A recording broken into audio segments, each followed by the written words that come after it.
தரிசனம் நேயர்கள் அனைவருக்கும் சுமதி ஸ்ரீயின் அன்பு வணக்கம்.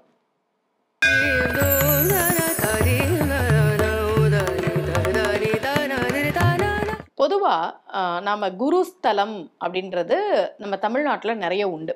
திருச்செந்தூர் மிக முக்கியமான குருஸ்தலம். அந்த மாதிரி ஒவ்வொரு கிரகங்களுக்கும் கோவில்கள் உண்டு. இப்போ சுக்கிரஸ்தலங்கள் அந்த மாதிரிலாம் சொல்லுவோம் இல்லையா, செவ்வாய்க்கு போக வேண்டிய கோவில்கள். அந்த மாதிரி ஒரு குருஸ்தலம் பற்றி தான் இன்னைக்கு பதிவில் நான் உங்களுக்கு சொல்ல போகிறேன்.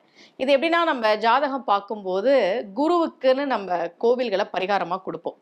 பரிகாரம்னா என்ன? அந்த கோவிலுக்கு போய் சாமி கும்பிடணும், அதுதான் பரிகாரம். இப்போ குரு முழு முதல் சுபர். ஒரு ஜாதகத்துல குரு அப்படின்னா அவர் முழு முதல் சுபர். ஆனா எல்லாருக்கும் அவர் நல்லது பண்ணுவாரா அப்படின்னு கேட்டா, அவர் அவயோகியா வருவார், 6ஆம் அதிபதியா வருவார், 8ஆம் அதிபதியாகவும் வருவார்.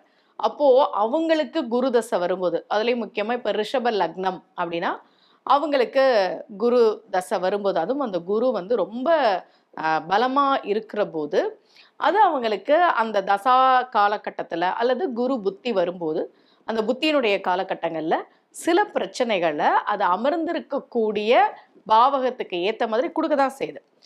அதே மாதிரி தான் ஒருத்தவங்களுக்கு இந்த ஒரு குரு தசை நடந்தப்போ சில பிரச்சனைகள் இருந்தது. முக்கியமாக கேந்திர ஆதிபத்திய தோஷத்தில் இருந்தது குரு கூட. பௌர்ணமி சந்திரன் வேற சேர்ந்து எல்லாம் குருச்சந்திர யோகம் குருச்சந்திர யோகம் அப்படின்ட்டாங்க. ஆனா அது எந்த பாவகத்துல இருக்கு அப்படின்றதையும் நம்ம பார்க்கணும். ஒரு பாவகம் ரொம்ப பலமடைந்தாலும் அது கண்டிப்பாக நமக்கு சில பிரச்சனைகளை கொடுக்கும். அவங்கள மயிலாடுதுறைக்கு பக்கத்துல, ஏன்னா அவங்க ஊரு மயிலாடுதுறை பக்கத்துல இருந்தது, அதனால நான் அங்க உள்ள குருஸ்தலமா கொடுத்திருந்தேன்.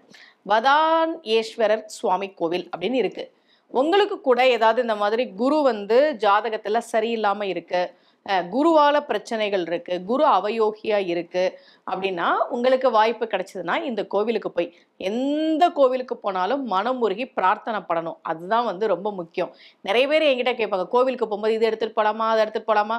ரொம்ப அழகா நமக்கு சொன்னாங்க, அர்ச்சனை பாட்டே ஆகும். எது தெரியுமா அர்ச்சனை? சாமிக்கு பண்ணக்கூடிய அர்ச்சனை எது தெரியுமா? நம்ம தேங்காய் எடுத்துகிட்டு போகிறோமா, பழம் எடுத்துகிட்டு போகிறோமா, பூ எடுத்துகிட்டு போகிறோமா, வெத்தலைப்பாக்கு எடுத்துகிட்டு போகிறோமா, இதையெல்லாம் தாண்டி நமக்கு சொன்னாங்க அர்ச்சனை பாட்டே ஆகும்.